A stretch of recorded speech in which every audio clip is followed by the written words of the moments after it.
The mightiest warriors shall be tested this day. Hey, how's it going? My name is Jackie Fish and welcome back to another Total War Rome 2 online siege battle. Today we have an epic 3 vs 3 and I'm actually going to go ahead and pause the battle because there's a little bit of fighting going on outside the city with these guerrilla deployed units. So we'll go ahead and just kind of take stock of what we've got here and then we'll start the battle and kind of see if them guerrilla units manage to do any damage. So this is going to be an interesting battle because they are only barbarian factions in this engagement. Normally you get one or two, Hellenic or Roman or, maybe like Hellenic Egyptian units in these battles, but no, we are diving in with just a straight up 3 vs 3 barbarian on barbarian or tribe on tribe. I don't know if they associate. It's 2019, Jackie, come on, you can't call them barbarians, these tribal factions, and I'm really looking forward to that because it's not too often you get to see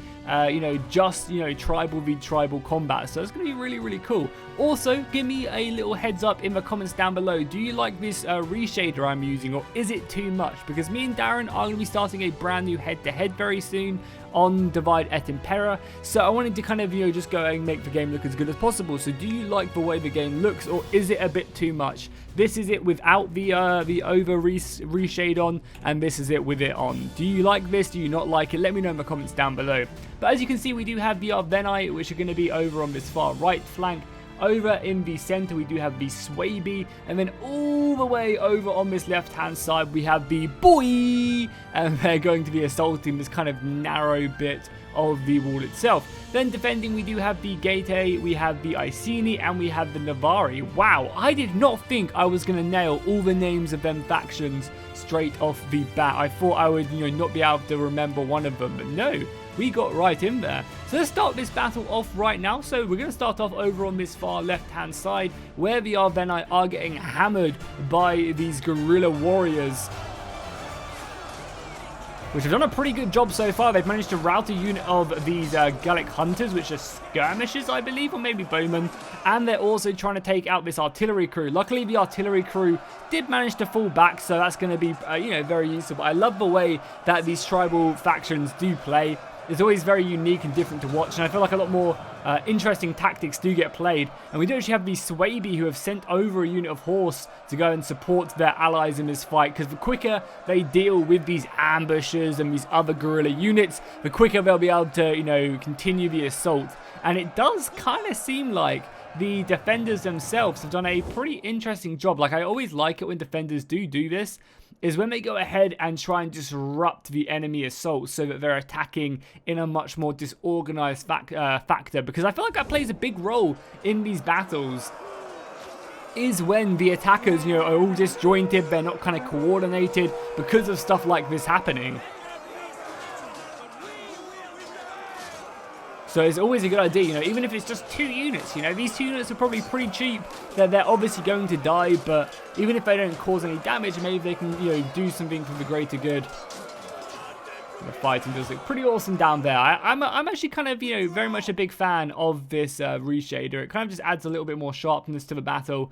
There's also 2 more units out here as well of cavalry, which I guess have guerrilla deployed as well. The heroic riders, and they can't have because these are heavy cavalry, so maybe they just ran out of the settlement and was like, see you later, Swaby, because maybe the Swaby brought their cavalry over to the right, so they could have had the opportunity to do that.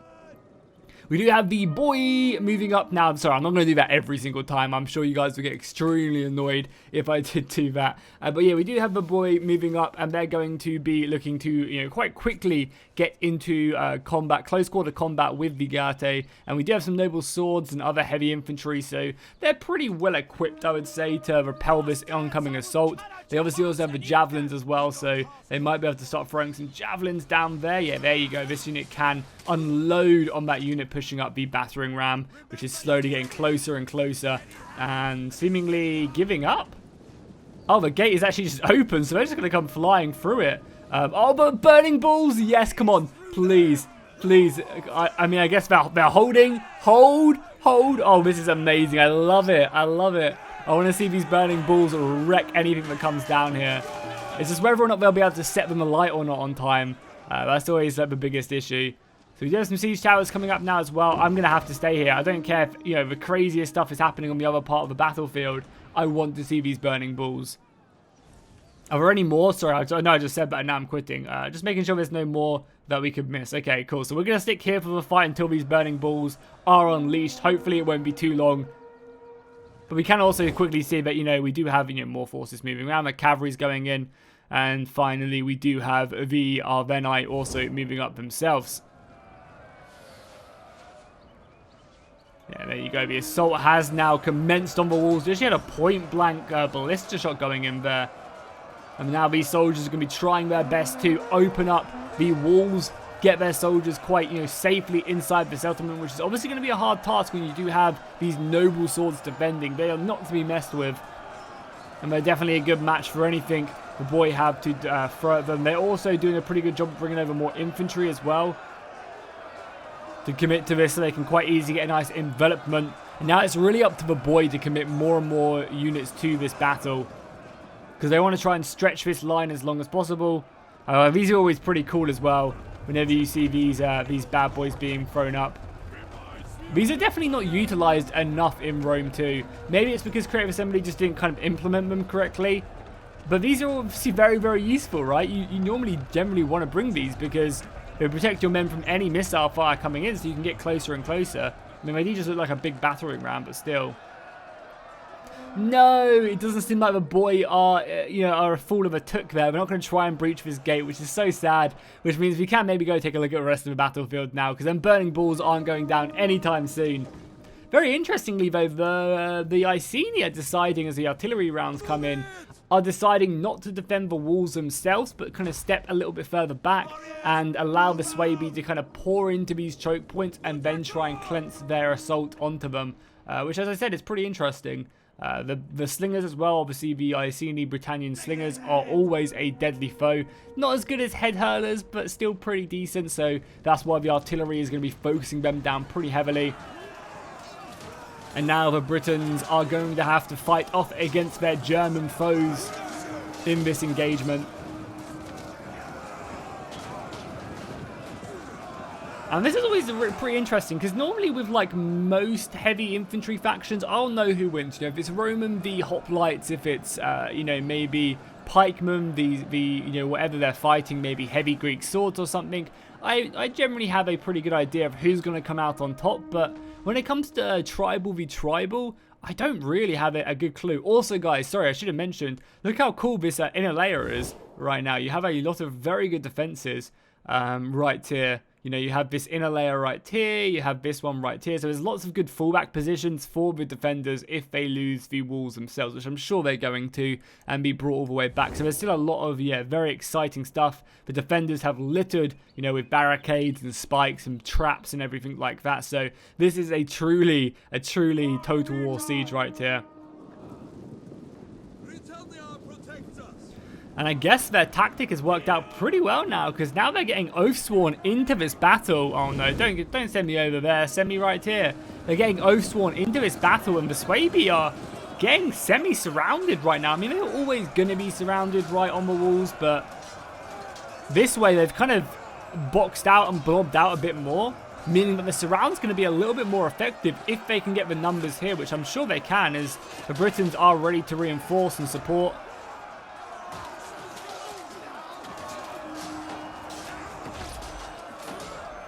This is also a pretty good target for any artillery rounds that, end up finding their way into this battle. Obviously, we have the Briton artillery, the Swaby artillery coming in, but yeah, you can see that the Iceni, with the support of the Navarri, yeah, that is their name, are doing a pretty good job at repelling this and breaking away the Swaby. And that could be a pretty tricky situation. The boy, however, are making great progress on the wall. They've managed to, get a lot of infantry up here, and that's going to, once again, be helping them very nicely just kind of funnel their men through and break down the defenders. And I think the Arvenni are very close to, initiating their first assault as well. But you can really see the big differences and how much that ambush of guerrilla deployment at the start of the battle actually paid out for the attackers, right? Because only now are the Arvenai, I mean, I think they've been kind of slow anyway, but only now are they being committed to this fight, you know? If they were committed a little bit sooner, they could have definitely, like, there's not really that much infantry guarding all of this, you know? So if all of these siege towers would have got here, you know, a couple minutes earlier, you could have drawn more attackers away from the Swaby front, you could have brought more away from over here. So just that kind of small play, you know, of delaying one faction has come back to, you know, haunt the attackers. And it's always great to see. Speaking of which, the defenders have a very nice position here. Some units are going for a little swim, a little dip in the pond before the battle. But yeah, these Dacian heavy bowmen are shooting in their rounds. They have a very easy time with it. I mean, even though these Oathsworn have these big overall shields, they'll still be throwing their mark on them. They have also now seemingly broken through pretty nicely. So yeah, you're going to see them coming in, but they're getting hammered right now by a lot of missile fire. The Swaby are continuing to try and brute force their way through, and they're having some success, but their archers are now having to step up to the plate and try and soften up these defenders. The infantry have kind of managed to turn the Britons a little bit, and that's going to allow these arrows to find their marks a little bit easier than they were originally, and that's in turn going to make the assault a little bit easier on the infantry as well. So a pretty nice tactic, I think, and that's exactly what happened. As soon as the Arvenai turned up, the defenders had to start committing men elsewhere, and now that they're committing men elsewhere, the infantry is being able to push through this settlement. So yeah, it's great to see that the assaults are going in, and it kind of shows you the impact. I know I keep on mentioning it, but it shows you the impact of that initial guerrilla deployment right there. That'll be the last time I mention it, because I've mentioned it like 6 times now. I'm sure you guys are sick of hearing it. The Arvenai there are going to lose a unit of infantry, and oh my god, that unit of chosen swords just got hammered by the javelin. They're going to be another volley of them. They're going to throw their own volley and then charge in, smash shields against one another. Ferocious fighting as these warriors, you know, do go toe to toe with one another. A brutal engagement indeed. And it's going to be up. One of these sides is going to need to break if they hope to continue to move forward, because you've still got a decent defense as you go further and further back. I mean, to be fair, you know, I feel like the settlement doesn't, like, as soon as you break through this outer layer, you've only really got one more position to break through. And obviously, if the boy are successful, they'll also go in very effectively. But right now, these archers are racking up a hell of a lot of kills. And you also have the Navari turning up with some of their spear brothers, quickly marching to the front as the battle does rage on the walls itself, you know, quickly redeploying where the defenses maybe are starting to dwindle. God, I really want to see someone set alight these burning balls, I really do. I wish I could play like God mode. You know, you guys know them games where you kind of control stuff happening, like not like, I'm trying to think of a game, but where you play as like the god of the planet and you kind of just work it up a little bit more. It'd be really cool if, like, mid-battle I could adjust how things went, you know? That'd be so cool. The battle is fierce now, and this camera is bringing me around. It's actually kind of cool. Never realised this camera did that. That unit is going to get slaughtered by the Swaby cavalry. And now the Swaby are going to be able to breach the defences, and I hope to see cavalry and other means go flying through here to help out the Arvenai. I mean, the Arvenai don't really need it now, and all of a sudden, you know, the defenses looked like they were very, very strong, and now all of a sudden, they're breaking left, right, and centre. Oh man, this is why I kind of really enjoy Rome 2 Sieges, because they're so, like, hectic and on a knife edge, and stuff changes so quickly. Like, I was thinking to myself just now, I don't know if the defenders will even manage to break through this outer layer, you know? They look like they're getting, you know, held up in several positions, but just like that, we are going to have them flying through. I wonder what this cavalry is going to do, if it's going to go for infantry or it's going to go for the slingers. That's not a bad decision, honestly. Killing them is great.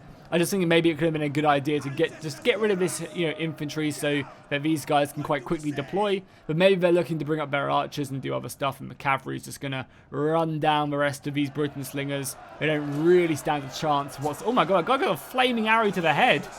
What a beast. Oh, it's to his back. But I mean, still, to his back. That's still pretty impressive, as these infantrymen do just get smacked away. Or these archers, sorry. But the Britons are set up quite nicely. They've got, you know, slingers, defenses, and other positions as the artillery continues to come flying in. You know, so these slingers will be able to put out a nice amount of pressure on their archers if they do try and get in range. Are the boy managing to break through, or are the boy going to be destroyed? Yeah, I think the boy are going to falter here. There's been a hell of a battle, honestly, for these defenses. You can see them right there. But I just don't think it's going to be enough. I don't think they have enough to break through because, you know, they are being like 2v1'd right now. So, you know, it's kind of, they put a lot more of the defenses here. So it does make sense. There's also a, there's also a Scorpion crew here. Don't think I ever see a Dacian faction or anyone really bring a Scorpion. But hopefully it's doing okay. I mean, we can see how many kills it's got. 100, it's actually got almost 200 kills, so that's definitely worth it in this battle. The archers are moving up and the Arveni are also moving around. Are we going to see more burning balls or not? There's burning balls here and over here. Okay. So I guess we'll keep an eye out over on that side to see them. And there's also some more here as well. So the archers are shooting. Interestingly enough, the archers aren't going for the slingers. Oh, the slingers fell back. Okay. They're mainly going to be just trying to soften up this infantry, which again I think is a pretty good idea. Because if they can kill like an infantry unit like this, it just means when their infantry turns up, it's going to be a lot easier. A lot easier.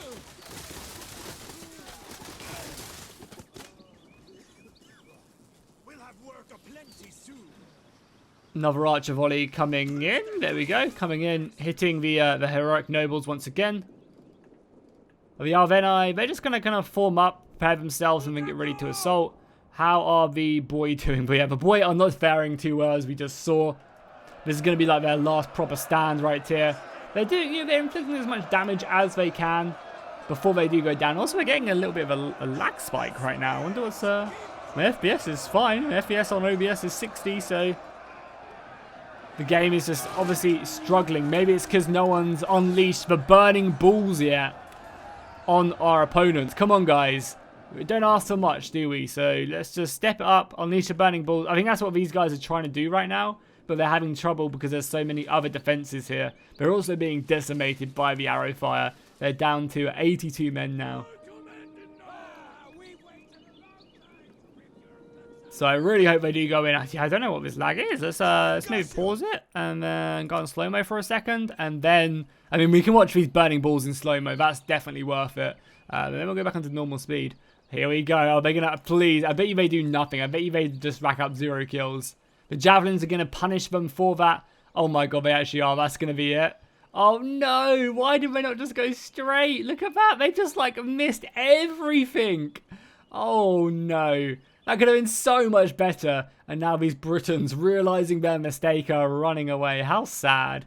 How unfortunate that was. It would have been so much cooler if they just went straight. But I guess that's how the cookie crumbles sometimes, unfortunately. We still have, what, 2 more burning ball sets? So we you know, in them burning balls, we have to hope that it does go okay. Hopefully the battle doesn't jump anymore. Yeah, I don't know what that was, because it's definitely not my computer, and Rome 2 can definitely hold more people than this, so obviously just a weird thing maybe with a replay or something, maybe a player disconnected, I don't know. But now we're going to be getting back onto the heavy fighting in the inner layer, but soon enough we're going to have all the soldiers fighting the boy making their way over to defend these positions, so you know, really the Swaby and the Arveni want to go double time because their boy allies are, you know, going to be, you know, running out of steam very quickly. They're still making an epic last stand though, routing, you know, units upon units, still giving it to the bitter end. They're going to be defending and attacking. But yeah, as I said, like, they're going to want to try and, you know, just push as much as they can because all of these units are going to be running through pretty soon. I'm also pretty surprised we're not getting any infantry coming up this side as well, trying to assault this. But I guess with the Scorpions and the other infantry. But I think like a unit of this one could probably quite easily break through this, if I'm honest. They've obviously got archers up here as well, so yeah, well, we might see that in the future. But the Arveni are being quite stagnant in their assault, not looking to attack quite yet. Yeah, sorry guys, I honestly don't know what this what that is about. I don't know, like, again, it's not my computer. And Rome 2 can quite easily handle way more men than this. It must just be something dodgy with the replay or something.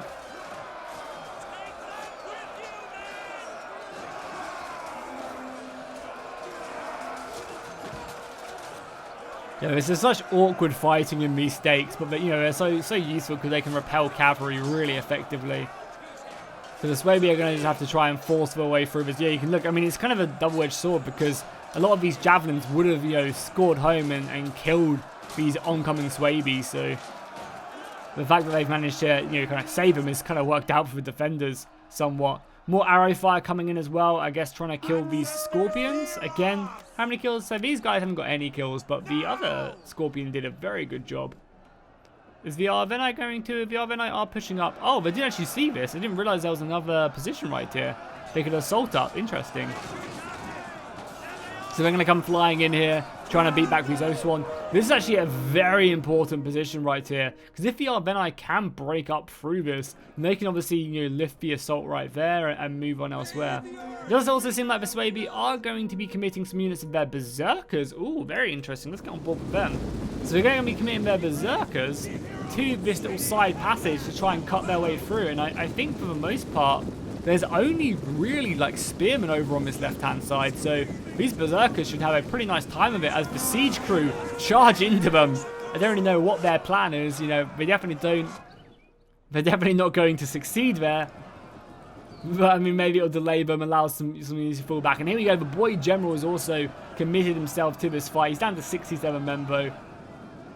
Oh, and we got all the archers coming on. The archers will be able to, you know, quite quickly kill these Berserkers unless they get up here sooner. If the Berserkers can get on this hill and charge down, I think they'll be able to slaughter these guys. But I think the archers are also looking to get on this little overlook right here and shoot down. And there's obviously going to be a unit of mercenary axe warriors in there. For the Berserkers, fierce bear warriors charging in.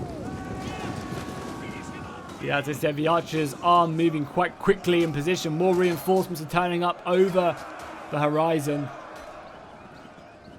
And yeah, these archers are going to just rain death and fire on the Berserkers. But maybe the archers can support them a little bit. Yeah, you can see all that red line of all the archer fire.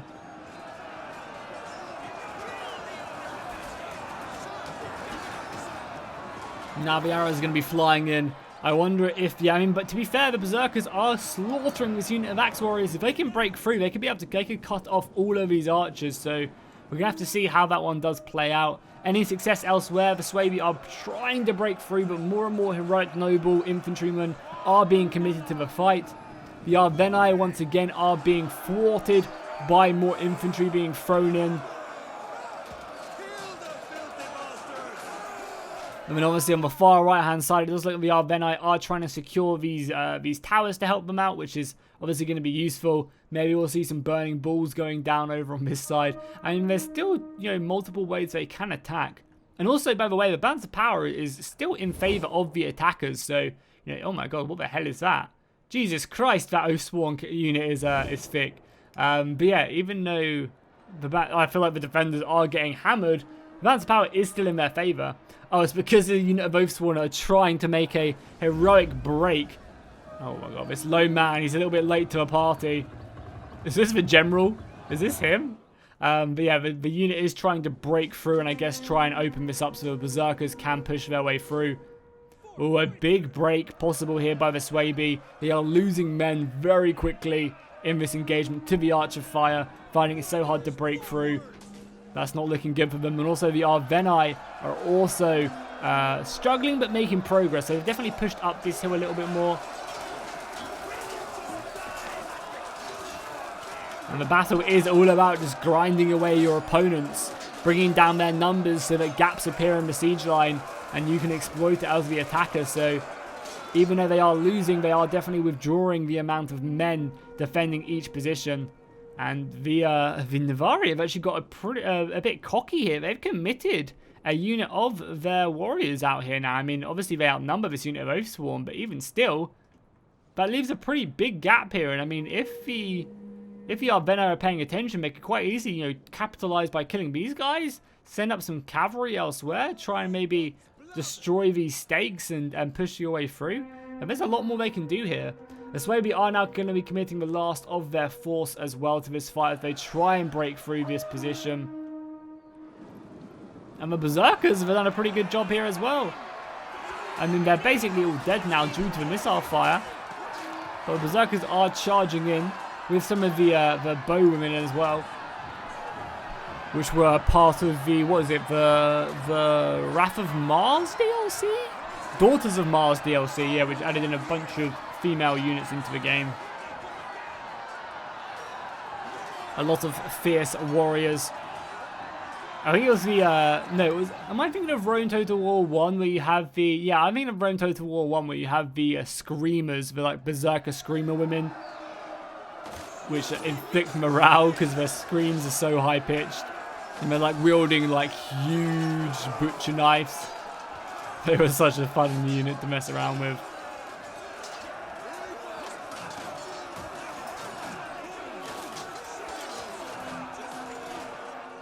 Yeah, I don't know, like, the balance of power is still in favor of the attackers, but I'm kind of finding it hard to see how they're going to, like, fully break the lines, because they're running out of men left, right, and center, and I feel like, I mean, it's obviously so are the defenders, but they still have enough men to hold these choke points whilst archers shoot and stuff, which is very useful. I mean, I guess the Arbenai do have a lot in reserve, so maybe they just need to kind of maybe send some infantry over to the center and other positions to help out. I mean, realistically, I feel like the Arbenai maybe should have committed a couple more units to these other, but avoiding the burning balls, obviously, is probably what, you know, disenchanted them. We also have the Swaby General now committing the last of his troop to this battle. Oh, that's a brutal cut right there. The nice thing is about all the tribal factions is that, you know, their generals on foot do a lot of damage. You know, they definitely are an elite infantry, which you can commit to the fight towards the end of it, and they do have a real impact. The defenders are getting very cocky, I'm not going to lie. They are committing their men out very aggressively, and I think maybe the Arbenai could exploit this, and that's exactly what they're not doing. They're not going down here. Maybe they want to try and avoid this, this Slinger unit, which obviously makes sense. They could quite easily come in here and try and help out, kill the Navari General, move on. Over on this left-hand side, we are seeing the attackers being whipped away. The archer position was too strong there for the Berserkers. And now we have some heroic cavalry here by the Briton cavalry, which I think is going to try and come around and hit the defenders, or the attackers, sorry. Speaking of which, though, we are having a very good position here being overrun. The infantry quality from the Swaby right now is proving its worth, and we have more cavalry turning up from the Arbenai and also from the Swaby, the Noble Riders. And we'll look to hammer and anvil in this battle, breaking their opponents. Because yeah, you can see the morale is not looking too great. Their archers get broken away, and I imagine this unit of infantry is going to go away as well when this headhunter ability does die. And now the Navari General is in a very tricky situation. More infantry is being committed now as it does get flown over from the boy quadrant of the battle. Now this is the time for the Arbenai to really push. They have the numbers. They just need to try and find an opening they can exploit and just dive in. Because, I mean, realistically, the boy always had a hardest time in this. You know, this is the inner layer of the settlement itself. This is a much harder choke point to push through, whereas this is obviously a lot more open ground that they can use to envelop their opponents. So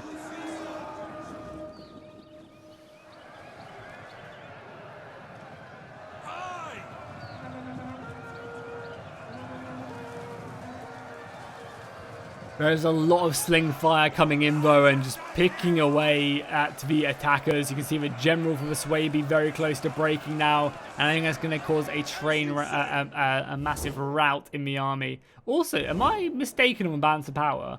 Is it the other way around? Because it kind of looks like it is, because they have the yellow outline. However, these guys are yellow on the map, and these guys are red on the map. I think maybe the defenders are the yellow and the attackers are the red. Because normally it's whoever's sending the replay is yellow. So I don't know, it's kind of weird. Yeah, I don't know why it's like flipped around on the battle map itself.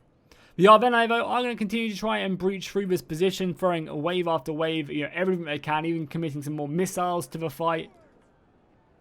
And this is honestly going to be the last real push of the battle, I think. Because I'm assuming what we're going to see now is the attackers kind of go sally out mode and try and envelop the positions, obviously reinforcing this one as well. You can see some more men turning up very quickly, even though they are just archers. It's more men to defend these positions. They're going to come flying in here with a very, very aggressive move. And as I said, I'm assuming we're going to start seeing other infantry and, yeah, a lot more other guys coming around. I mean, we still have to finish up this unit right here, but these spear warriors are not long for this world anymore.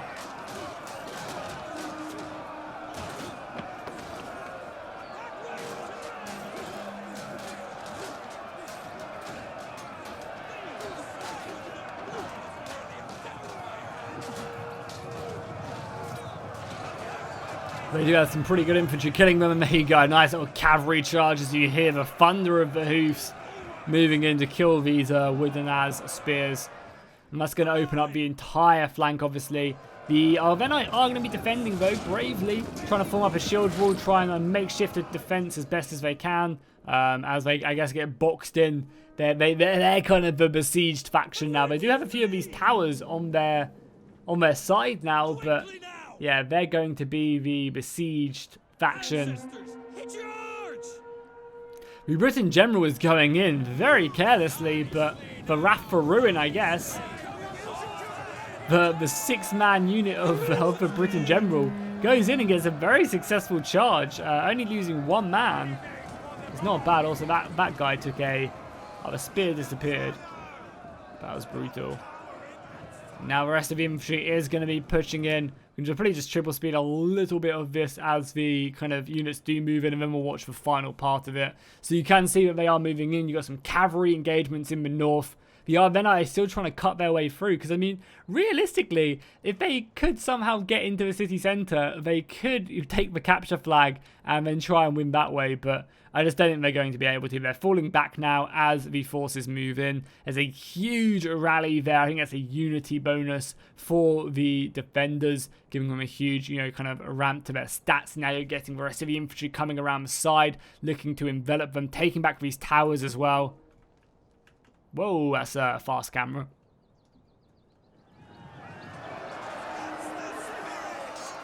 Yeah, going back to the battle, you can see that, it's only a matter of time until the flanking forces do find their position. Oh, goddamn. Also, I really, really apologize for no music. I honestly am very sorry. Hopefully that hasn't affected the battle too much. Yesterday I was playing some more of the Divided Emperor campaign to get us a little bit further on in it. And I was listening to my own music whilst I played. So, yeah, my bad. Completely forgot to turn that back on.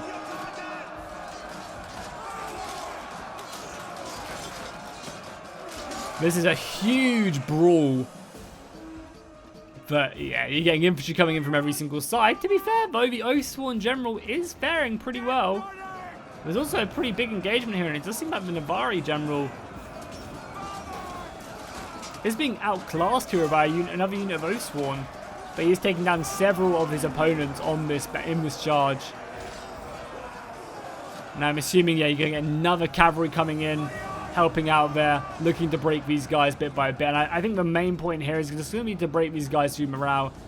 This unit of Oathsworn has taken heavy casualties and is going to be going down. You're going to have other cavalry smashing into these unbraced spear wall infantry. And then just causing havoc in the lines. And I assume what we're going to end up seeing very, very soon is just one big old rout. Because, yeah, there's just so much left. I mean, to be fair, there's not that much left for defenders, but there is, a lot compared to what the Arvenite do have at their disposal. You can see they're moving around the flanks now, just picking away their cavalry. This side is, running very low in numbers.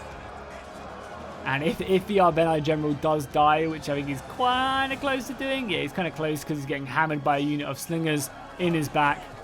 I think as soon as he routs or as soon as he dies, it's going to be over for the defender or the attackers. But they have managed to repel the Navari General, which has been pretty useful. And now he's going to start charging in on this unit. They're getting melted. Look at that. They were on 60 men a second ago, and now they're almost down to 40. And you obviously, when the numbers are that small, you can't really survive that. Only 50 seconds left of this battle. It seems like the defenders are going to be victorious.